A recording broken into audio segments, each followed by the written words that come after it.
आप सबका स्वागत है बैंक साथी यूट्यूब चैनल पर। आज जो हम यहाँ पे कवर करेंगे 13 और 14 जुलाई का डेली कमेंट्स कवर करेंगे।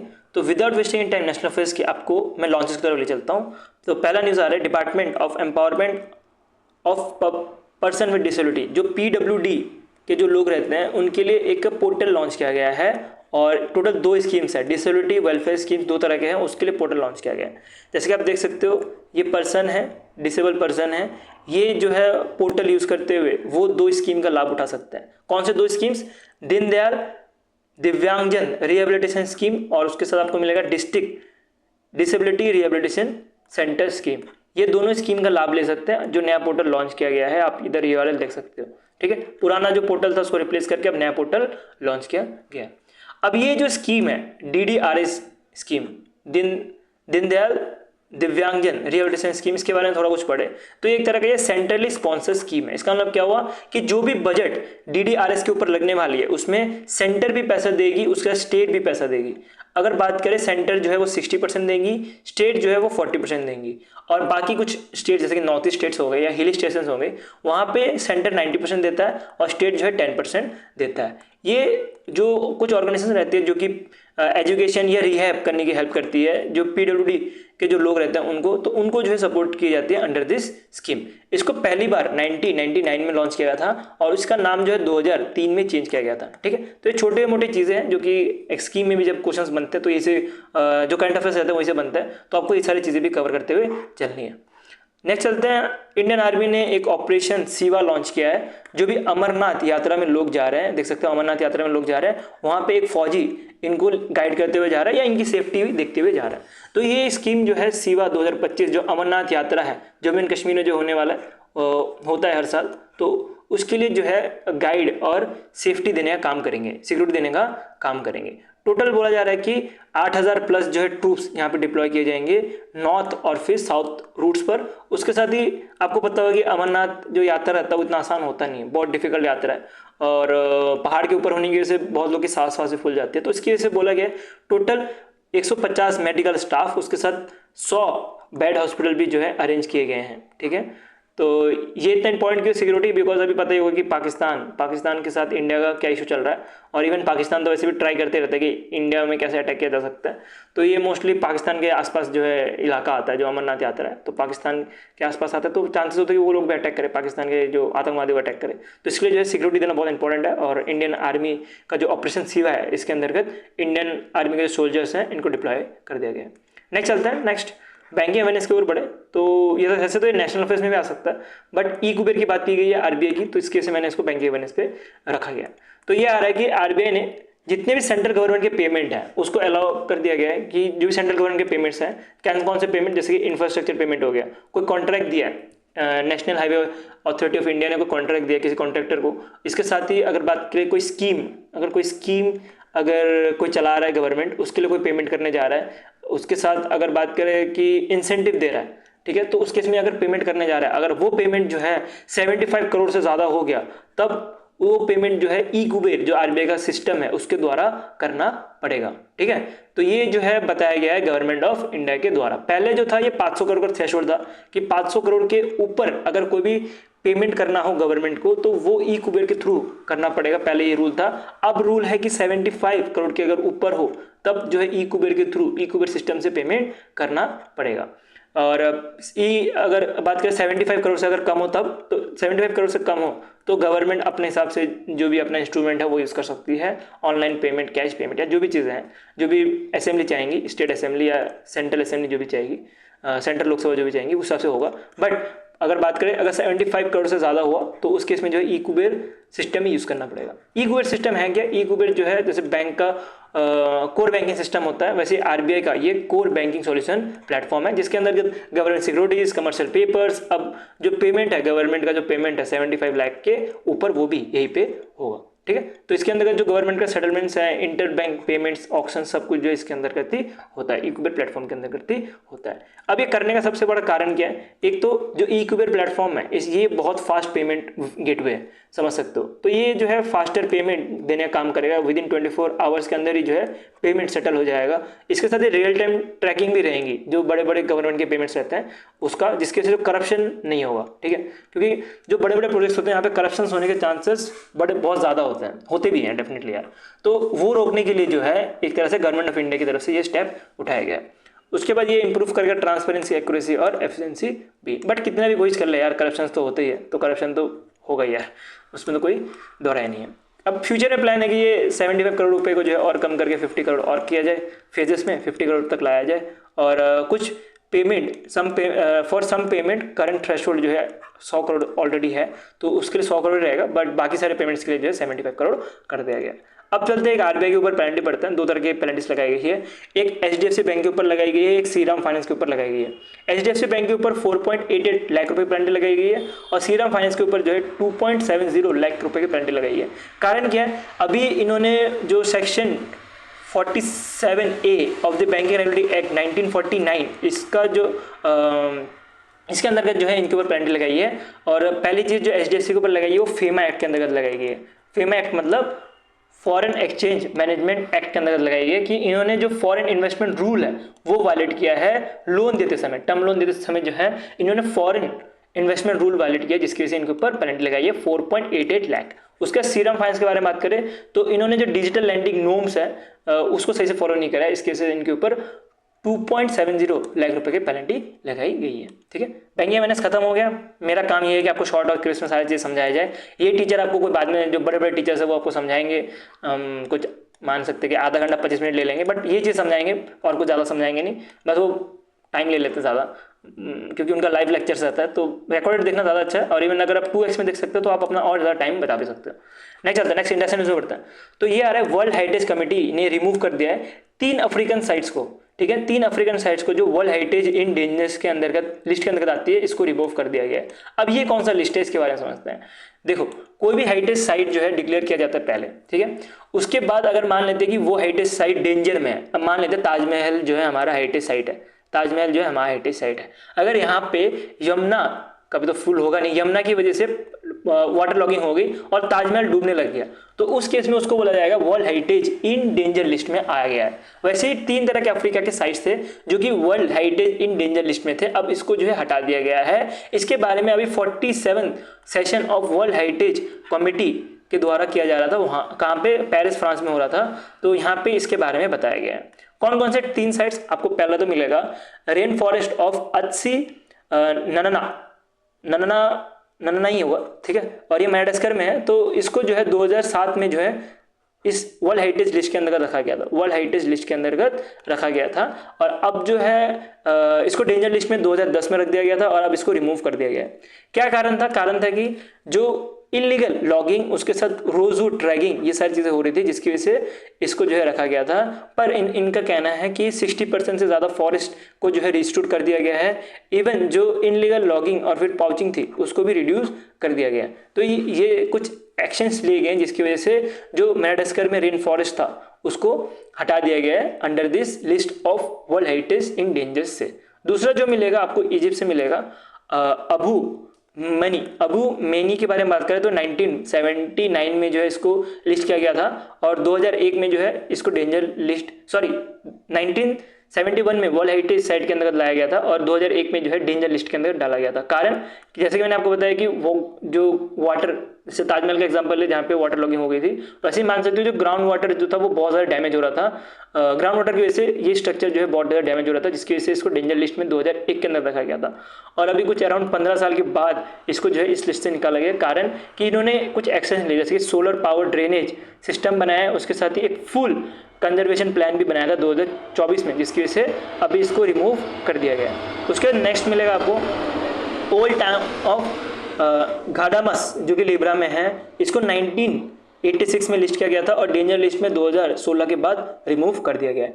इसको लिस्ट में क्यों रखा गया था? क्योंकि arm conflict, wild life wild Fyers, flooding ये सारी हो रही थी। और अभी इन्होंने जो ट्रेडिशनल हाउसेस थे वो रीबिल्ड किया गया है। इसके साथ जो पाइपलाइन थे उसको रीबिल्ड किया गया है, पुराने जो पाइपलाइन थे उसको रीबिल्ड किया गया है।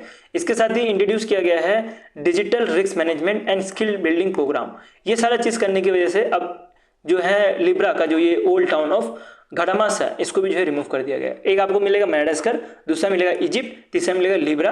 आपको ये 3 जो लोकेशन है आपको एग्जैक्ट याद रख लेने हैं। और बाकी इतना इंपॉर्टेंट है नहीं, कब इसको इंस्क्राइब किया गया था, कब जो है डेंजर लिस्ट से रिमूव किया गया, इतना इंपॉर्टेंट है नहीं। आपको सिर्फ नाम जो है ये याद रखते हुए चलना है, ये इंपॉर्टेंट है। नेक्स्ट चलते हैं। अब देखो यार, नेक्स्ट चलने से पहले देखते हैं, this site are now eligible to increase UNESCO technical and financial support. मतलब अब ये जो 3 साइट्स है अफ्रीका के, इनको फाइनेंशियल सपोर्ट भी, पैसे भी दिए जाएंगे यूनेस्को के द्वारा। अपना जो भी साइट्स है इसका अगर मेंटेनेंस करना रहेगा तो। इसके साथ ही ग्लोबल आउटस्टैंडिंग वैल्यू रिस्टोर हो गया।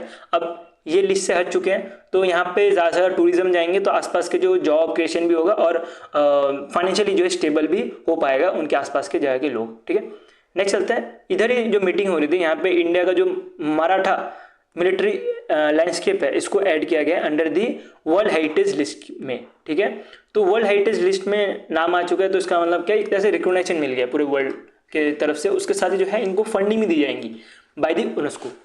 तो क्या है ये मराठा मिलिट्री लैंडस्केप? इसके अंदर देखोगे टोटल 12 फोर्ट्स आते हैं। ठीक है, टोटल 12 फोर्ट्स आते हैं जिसके अंतर्गत जो मराठा एम्पावर था वो अपना जो मिलिट्री कैसे उनकी स्ट्रेंथन थी उसके बारे में बताया गया। ठीक है, तो इसके अंतर्गत टोटल 11 तो मराठा है, तो फिर महाराष्ट्र में 11 साइट्स मिलने वाले, 11 फोर्ट्स मिलने वाले हैं।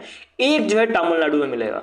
मैं आपको बोल रहा हूँ कि 11 के 11 पढ़ लो। ठीक है, 11 के 11 पढ़ लो। लेकिन इंपॉर्टेंट कौन सा है? इंपॉर्टेंट जो है आपको एक मिलेगा जो कि तमिलनाडु में, जो गंजिरी फोर्ट है, गिंजिरी फोर्ट जो तमिलनाडु में है, ये इंपॉर्टेंट है। यहाँ से क्वेश्चन बनने के चांसेस सबसे ज्यादा है। बाकी भी चीजें पढ़नी है, बाकी भी फोर्ट्स पढ़ने हैं, बट ये जो है सबसे ज्यादा इंपॉर्टेंट है, इसको जो है याद रख लेना। ठीक है, कुछ भूल जाओ 9, 10 जो 11 है, 11 के 11 भूल जाओ, कोई इशू नहीं। 9, 10, 11 जितने भी है सब भूल जाओ, कोई इशू नहीं। पर जो 12th नंबर है ना, इसको नहीं भूलना। ये एग्जाम में पूछा जा सकता है कभी भी, जब कुछ एक्सेप्शंस रहते हैं तब जो है वो पूछा जाता है। ठीक है, अब इसको क्यों रिकॉग्नाइज किया गया? एक तो जो मिलिट्री जो पावर था मराठा का वो शोकेस किया गया था इस फोर्ट्स में, तो उसके से रिकॉग्नाइज किया गया।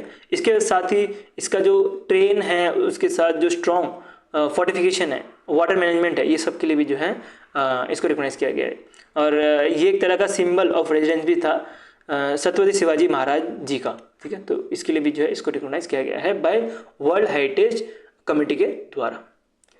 नेक्स्ट चलते हैं। यूनेस्को ने 3 साइट्स ऐसे हैं जो कंबोडिया के हैं, 3 साइट्स कंबोडिया के हैं जो कि वर्ल्ड हेरिटेज लिस्ट के अंदर रखा गया है। ये भी जो अभी 47 मीटिंग हो रहा था ये जो है बताया गया था, जो पेरिस में हो रहा था। तो 3 साइट्स आपको याद रखना है। एक तो जेनोसाइड म्यूजियम है जिसके अंतर्गत कुछ 15,000 बच्चों को जो है मारा गया था। ठीक है, तो ये बहुत खराब सिचुएशन था, तो इसको भी लिस्ट में रखा गया है। इसके साथ जो M13 प्रिजन है इसको भी रखा गया है। और इसके अंतर्गत 1975 से पहले ये एक तरह का डिटेंशन सेंटर था। और उसके बाद जो एक किलिंग फील्ड है इसको भी जो है रखा गया है इसके अंतर्गत, जिसके अंतर्गत मास एक्सिक्यूशन और मतलब एक साइड से जो मुर्दा घर रहता है उस साइड से ये साइट था, जिसको the killing field of film भी बोला जाता था। ये चीज़ ध्यान देना। तो ये 3 तरह के साइट्स को भी जो है रखा गया है। ठीक है, एक रखा गया है अफ्रीका के जो साइट्स हैं डेंजर लिस्ट से हटाया गया है। इंडिया का जो मराठी साइट्स है उसको रखा गया है। और कंबोडिया का जो है टोटल 3 साइट्स है, इसको रखा गया है। ठीक है, मैंने तीनों के तीनों न्यूज़ को 1 बाय 1 कर दिया है जिसकी वजह से आपको पढ़ने में और समझने में हेल्प हो। ठीक है, और ये सारे के सारे जो लिस्ट के अंदर रखना नहीं रखना, अभी 47 meeting of world heritage committee जो पेरिस में हो रहा था यहीं पे डिस्कस किया गया था। ठीक है, बाकी चीज़ें देख सकते हो कि ये फर्स्ट कॉन्फ्लिक्ट साइट था कंबोडिया का। उसके साथ ही कंबोडिया का जो एग्जिस्टिंग साइट्स हैं ये सब भी आप यहाँ से पढ़ सकते हो, जो कि कोई नहीं पूछेगा। बस मैंने आपको एक्स्ट्रा इन्फॉर्मेशन देकर रखा है, अगर पढ़ना रहेगा तो पढ़ लेना, अगर नहीं पढ़ोगे तब भी कोई इशू नहीं है, कोई नहीं पूछता यहाँ से। बाकी PDF चाहिए तो फिर क्यों नहीं, PDF हमारा 89 रुपीज़ में मिल जाता है। मैं इधर एडवर्टाइजमेंट करने के लिए नहीं रुका हूँ। ठीक है, पढ़ने के लिए आए हैं, पढ़ेंगे, और जिसको खरीदना रहेगा वो खरीद लेगा। नेक्स्ट चलते हैं। नेक्स्ट आ रहा है ध्यान गीति जानवी, हाँ सॉरी थोड़ा प्रोनाउंसिएशन गड़बड़ हो गया यहाँ पे।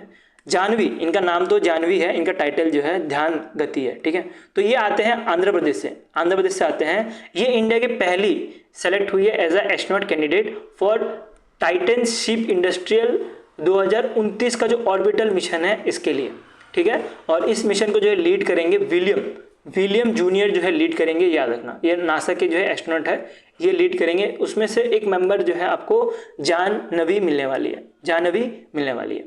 अभी मिशन है क्या उसके बारे में पहले समझते हैं। ये मिशन का काम रहेगा, पहले हम अर्थ बना लेते हैं, ठीक है। ये अर्थ है, ये हमारा लो अर्थ ऑर्बिट है, LEO, लो अर्थ ऑर्बिट। तो इस मिशन का काम होगा कि लो अर्थ ऑर्बिट के 300 किलोमीटर तक उड़ के जाना और यहाँ पे 5 दिन तक अर्थ के आसपास घूमना, 5 दिन तक नहीं, सॉरी 5 घंटे तक अर्थ के आसपास घूमना, और उसमें से 3 घंटे जो है जीरो ग्रेविटी रहेगा। उस समय वो रिसर्च करेंगे इन माइक्रो ग्रेविटी में, ठीक है। तो जो लो अर्थ ऑर्बिट है वो कब से कब तक रहता है, 160 किलोमीटर से लेके 2000 किलोमीटर तक रहता है। उसके बाद बात करें मीडियम अर्थ ऑर्बिट के बारे में बात करें तो ये आपको मिलेगा 2000 से लेके 35,000 तक, 2K से लेके 35,000 तक आपको ये पूरा का पूरा मिलने वाला है।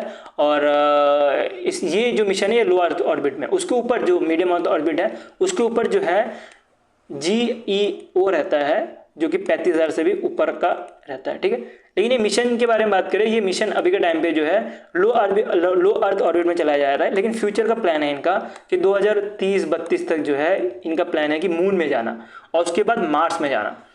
मेन प्लान यही है कि ह्यूमन जो है वो मून में कैसे सर्वाइव कर सकते हैं या मार्स में कैसे सर्वाइव कर सकते हैं, उसके लिए ये मिशन बनाया गया है, ठीक है। इंपॉर्टेंट क्या एग्जाम के लिए ये इंपॉर्टेंट है इनका नाम और ये कहाँ से आती है, आंध्र प्रदेश से आती है, ये चीज़ ध्यान देना। इसके साथ ही ये पहले इंडियन भी बनी है, जो कि नासा का international air and space programme जो वाशिंगटन DC या तो USA में है, उधर जो है ज्वाइन हुई है, ठीक है। तो ये हो गया हमारा साइंस एंड टेक। अब चलते हैं स्पोर्ट्स न्यूज़ के ऊपर। तो ललित कुमार उपाध्याय हॉकी खेलते हैं, इन्होंने रिटायरमेंट ले लिया है। ये उत्तर प्रदेश वाराणसी से आते हैं और ये उड़ीसा से खेलते थे। इनको अर्जुन अवार्ड भी दिया गया था, जो सेकेंड हाईएस्ट अवार्ड है स्पोर्ट्स का। पहला कौन सा है, मेजर ध्यानचंद अवार्ड है, तो जो सेकंड हाईएस्ट अवार्ड है इनको दिया गया है। और इन्होंने रिटायरमेंट ले लिया 183 इंटरनेशनल मैचेस खेलने के बाद। फाइनल रिटायरमेंट अभी बेल्जियम के साथ मैच हो रहा था तब इन्होंने लिया गया था, ठीक है। तो ये प्रो हॉकी का मैच था तब उन्होंने ये रिटायरमेंट ली थी। अगर बात करें 1 ईयर सब्सक्रिप्शन अगर आपको लेना है तो 349 रुपीज़ में मिल जाएगा, जहाँ पे आपको सारा कंटेंट माइंड मैपिंग फॉर्म में और इवन Q&A PDF और क्विजेस मिल जाएगा। नेक्स्ट MUN कोलैब के बढ़े तो तमिलनाडु गवर्नमेंट IIT मद्रास और हुंडई मोटर इंडिया ने पार्टनर करके एक H2O इनोवेशन सेंटर खोला है। H2O मतलब क्या, हाइड्रोजन इनोवेशन सेंटर खोला है। ये लोकेशन आपको exact IIT Madras satellite campus जो है यहाँ पे मिलने वाला है तमिलनाडु में। काम क्या होगा, काम होगा हाइड्रोजन फ्यूल सेल डेवलप करना, ग्रीन हाइड्रोजन का जो R&D है हमारे इंडिया में उसको बढ़ावा देने का, ठीक है। तो इसका ऑब्जेक्टिव है promote indigenous hydrogen production and build refuelling infrastructure for hydrogen powered fuel cell in Tamil Nadu. मतलब अभी देखो यार, 2 ही तरह की चीज़ें हैं जो इंडिया में ज़्यादा अपनाया जा रहा है। एक तो EV इलेक्ट्रिक व्हीकल, दूसरा मिलेगा आपको हाइड्रोजन फ्यूल सेल बसेस ज़्यादा चलाए जा रहे हैं, हाइड्रोजन फ्यूल सेल कार, ये सारी चीज़ें आए जा रही हैं। तो उसके लिए जो है एक प्रॉपर जो है रिफ्यूलिंग इंफ्रास्ट्रक्चर भी होना चाहिए। तो इसके लिए जो है हुंडई मोटर जो है IIT मद्रास और तमिलनाडु गवर्नमेंट के साथ मिलके एक H2O इनोवेशन सेंटर खोला गया है, जिसके अंतर्गत अभी एक रिफ्यूलिंग सेंटर जो है बनाया जाएगा। इसको देखते हुए, ये टेस्टिंग करने के बाद एक फाइनली एक हाइड्रोजन पावर फ्यूल सेल बस का एक या तो व्हीकल का जो है एक इंफ्रास्ट्रक्चर बनाया जाएगा तमिलनाडु में, जिससे जो भी हाइड्रोजन व्हीकल है वो अपना जो रिफ्यूलिंग है वो कर पाए। और एग्जैक्ट प्रोजेक्ट का नाम देखोगे तो हुंडई H2 है, ठीक है, H2 hydrogen H2 innovation centre बनाया गया। ये हेल्प करेगा चेन्नई, तिरुचिरापल्ली और कन्याकुमारी को रिफ्यूलिंग करने के लिए। इसमें जो हुंडई है वो 100 करोड़ रुपए दे रही है। टोटल 180 करोड़ का प्रोजेक्ट है, उसमें से 100 करोड़ रुपए जो है हुंडई दे रही है, ठीक है। और ये हुंडई क्यों कर रही है, ये कॉर्पोरेट सोशल रिस्पॉन्सिबिलिटी के अंतर्गत कर रही है। हुंडई मोटर इंडिया फाउंडेशन के द्वारा ये चीज़ की जा रही है, ठीक है। तो कॉर्पोरेट सोशल रिस्पॉन्सिबिलिटी तो पता ही होगा कि कोई अगर कंपनी अगर कुछ डैमेज करती है सोसाइटी को तो उसके बदले उस कंपनी को कुछ ना कुछ सोसाइटी को देना ही पड़ता है, ठीक है। तो वो आता है कॉर्पोरेट सोशल रिस्पॉन्सिबिलिटी के अंतर्गत, वो जो है हुंडई मोटर्स कर रही है अभी। नेक्स्ट चलते हैं गवर्नमेंट ऑफ पौंडीचेरी और फिर डिजिटल इंडिया भसनी डिवीजन। अब भसनी डिवीजन के बारे में पता ही होगा, ये ट्रांसलेशन है इन गवर्नमेंट का ऑफिशियली। तो इसको यूज़ किया जा रहा है बाय दी पौंडीचेरी गवर्नमेंट। क्या करने वाली है, जो भी E-गवर्नमेंट सिस्टम है पौंडीचेरी में, जहाँ पे सिटीजन अपना जो भी चीज़ें हैं वो समझ सकते हैं तमिल, मलयालम और तेलुगु में, ठीक है। अगर बात करें हिंदी में, अगर कोई चीज़ दी रहेंगी, गवर्नमेंट ने अगर हिंदी में कोई डॉक्यूमेंट रिलीज किया होगा तो उसको कन्वर्ट करने का काम ये भसिनी का रहने वाला है। ये भसिनी कन्वर्ट करेंगी और कौन कौन से लैंग्वेज में, तमिल, मलयालम और तेलुगु में, जिसकी वजह से जो पौंडीचेरी के जो सिटीजन हैं अपना नेटिव लैंग्वेज में चीज़ें समझ सके। ऐसा सेम चीज़ जो है गवर्नमेंट ऑफ बिहार ने भी साइन किया था। नेक्स्ट चलते हैं, नेक्स्ट आ रहा है national education society for tribal students. ये जो है इन्होंने पार्टनर किया यूनिसेफ इंडिया के साथ और ये लॉन्च करने वाले हैं तलाश। तलाश क्या है? तलाश एक तरह का पहले इसका फुल फॉर्म देख लेते हैं। Tribal aptitude skill, life skill and self estimate hub, ये फुल फॉर्म मिलने वाला है। ये क्या होने वाला है? जो ट्राइबल स्टूडेंट है उनको डेवलपमेंट, उनका करियर जो है डिसाइड करने का काम करेगा। कैसे? बच्चों को पहले ही देखा जाएगा कि बच्चे जो हैं वो कौन सा करियर जो है परस्यू करना चाहते हैं या कौन से करियर के लिए बने हैं, उसके अंतर्गत इनका जो है तलाश किया जाएगा। कौन से बच्चे जो एसटी कमेटी के जो बच्चे हैं उनका, ठीक है, जो शेड्यूल ट्राइब्स के जो बच्चे हैं उनके लिए ही बना है तलाश, ठीक है। और ये शेड्यूल ट्राइब के बच्चे भी जो एकलव्य मॉडल रेजिडेंशियल स्कूल में पढ़ रहे हैं उन्हीं के लिए है। एकलव्य मॉडल रेजिडेंशियल स्कूल क्या है? ये एक तरह का स्कूल प्रोग्राम है जिसके अंतर्गत जो भी एसटी स्टूडेंट है वो जाते हैं, रहते हैं, खाते हैं, पीते हैं और कपड़ा वपड़ा, बुक सब कुछ यहीं पे दिया जाता है। इनसे कुछ पैसे नहीं ले जाते। ये गवर्नमेंट का स्कूल है, ठीक है, रेजिडेंशियल स्कूल है और पैसे नहीं ले जाते बल्कि इनको सब कुछ जो भी फैसिलिटी है वो दी जाती है और इसके लिए कुछ एग्जाम्स भी होते हैं, ठीक है। टोटल ये 28 स्टेट्स में और 8 यूटी में जो है हर एक जगह पे जो है आपको मिलेगा ये स्कूल्स। और अभी के टाइम पे स्टार्ट किया गया है ये तलाश और प्लान है कि 2025 तक जो है जितने भी एकलव्य मॉडल रेजिडेंशियल स्कूल है सब में चलाया जाएगा।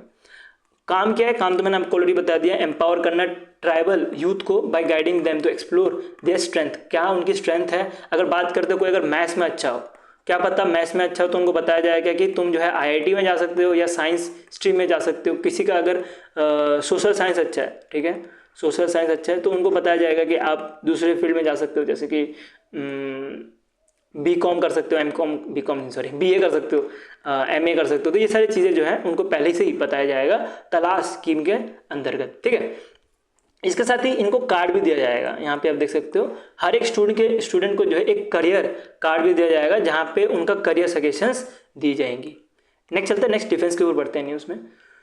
तो ये डिफेंस में आपको डिलीवरी मिलने वाली है जिसमें INS निस्तार जो है डिलीवर किया गया है इंडियन नेवी को। किसने डिलीवर किया है? हिंदुस्तान शिपयार्ड लिमिटेड ने जो है डिलीवर किया। ये एक तरह की डिफेंस की PSU है।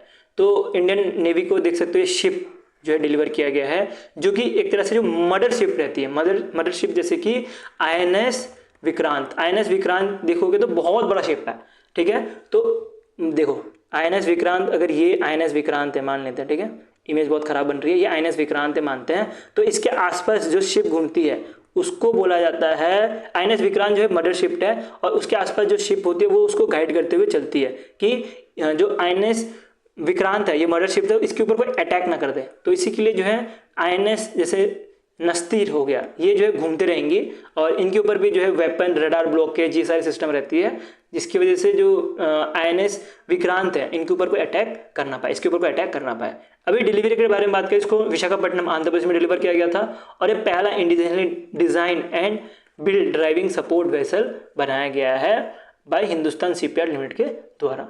और निस्तार के बारे में बात करें, निस्तार एक संस्कृत वर्ड है, इसका मतलब लिबरेशन, रेस्क्यू और सेल्वेशन रहता है। सपोर्टिंग रोल में मैंने आपको बताया कि जो मदरशिप रहता है उसको जो है सपोर्ट करने का काम करने वाला है। नेक्स्ट कॉन्ट्रैक्ट के ऊपर बढ़े तो जो solar defence and aerospace limited है जो नागपुर महाराष्ट्र बेस्ड है, इन्होंने नागेश्वरा R1 सुसाइड ड्रोन बनाया है। ये ड्रोन देख सकते हो कुछ ऐसा दिखता है, ठीक है।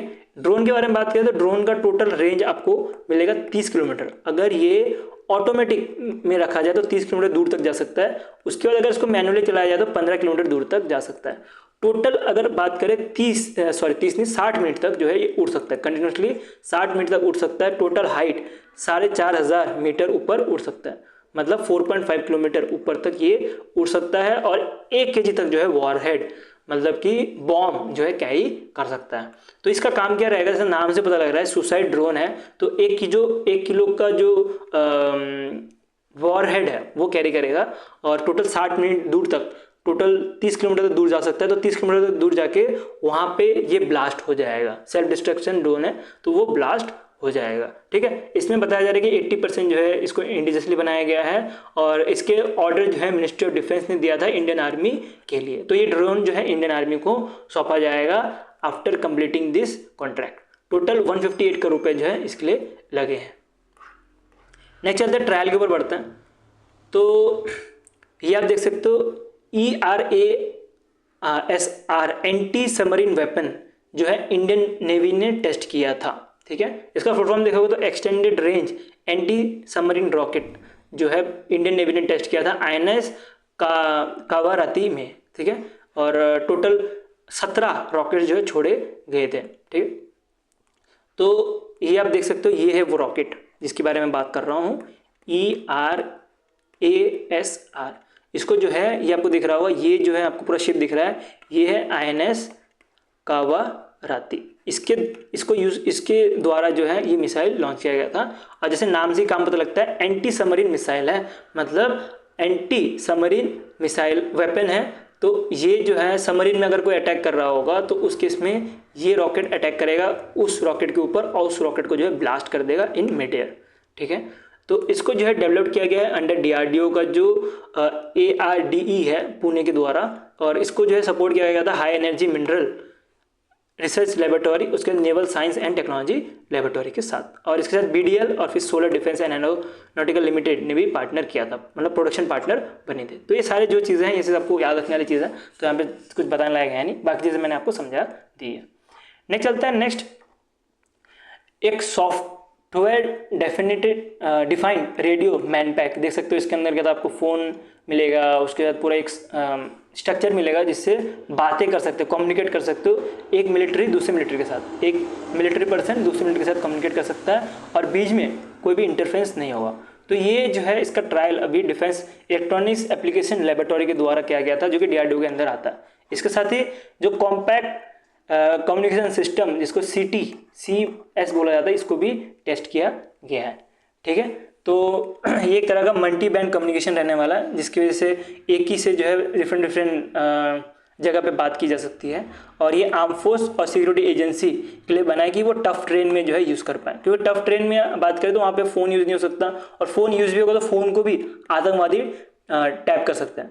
तो वो सारी चीज़ें ना हो, तो इसी के लिए जो है ये SDR मैन पैक निकाला गया है। और CTCS के बारे में बात करें तो एक कॉम्पैक्ट ट्रांस हॉरिजन सिस्टम है, और ये भी जो है लॉन्ग रेंज ट्रेल कम्युनिकेशन के लिए बनाया गया।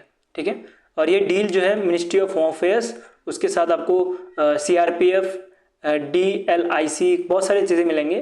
तो ये सारे मिलके उत्तराखंड में जो है लॉन्च किया गया था, ट्रायल किया गया था इसके ऊपर। तो यही से जो है हमारा डेली करंट अफेयर्स खत्म होता है। और PDF के बारे में बात करें, PDF आपको बैंक के साथ ही टेलीग्राम को भी मिल जाएगा, लिंक इन द डिस्क्रिप्शन और इवन कमेंट सेक्शन में दे दूंगा। वीडियो अच्छा लगा तो लाइक कर देना। ऐसे ही माइंड मैपिंग कंटेंट देखने के लिए और इजीएस्ट फॉर्म में करंट अफेयर्स पढ़ने के लिए सब्सक्राइब टू माय चैनल। अभी के लिए हम वीडियो इतना रखते हैं, बाकी हम रात को मिलते हैं RBI सर्कुलर के साथ। RBI का सर्कुलर जो है रात को क्लास होगा 6 बजे, हम वहाँ पे मिलते हैं। अभी के लिए bye, thank you watching for this video.